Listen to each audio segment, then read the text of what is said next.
প্রায় অনেক দিন পর সবাই একসাথে বসে আমাদের বিয়ের ভিডিওটা দেখছিলাম।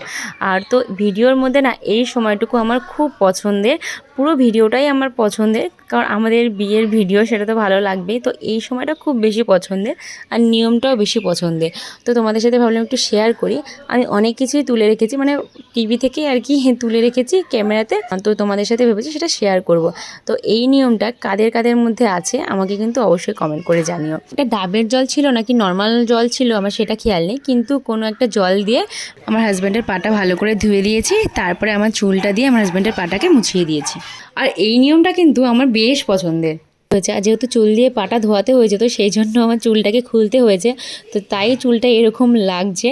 আর বৌভাতের রাতে তত্ত্বে যে ড্রেসটা আসে সেটা তো পরতে হয়, তো আমরা কিন্তু সেটাই পরেছিলাম। আমি যে শাড়িটা পরে আছি, আমার হাজব্যান্ড যে ব্লেজারটা পরে আছে, সেটা কিন্তু আমরা বিয়ে মানে বৌভাতের দিন পরেছিলাম না। এইটা আমাদের তত্ত্বে যে আমাদের বাড়ি থেকে পাঠানো হয়েছে, আমাদের নিয়ম সেটাই যে সেই ড্রেস তত্ত্বে যেটা আসবে সেটা পরেই কিন্তু সব নিয়মগুলো করতে হবে, আর সেটাই কিন্তু করা হয়েছে। আমাদের আরও অনেক ভিডিও তোমাদের সাথে শেয়ার করব। এই ভিডিওটা কেমন লাগলো জানিও। টাটা।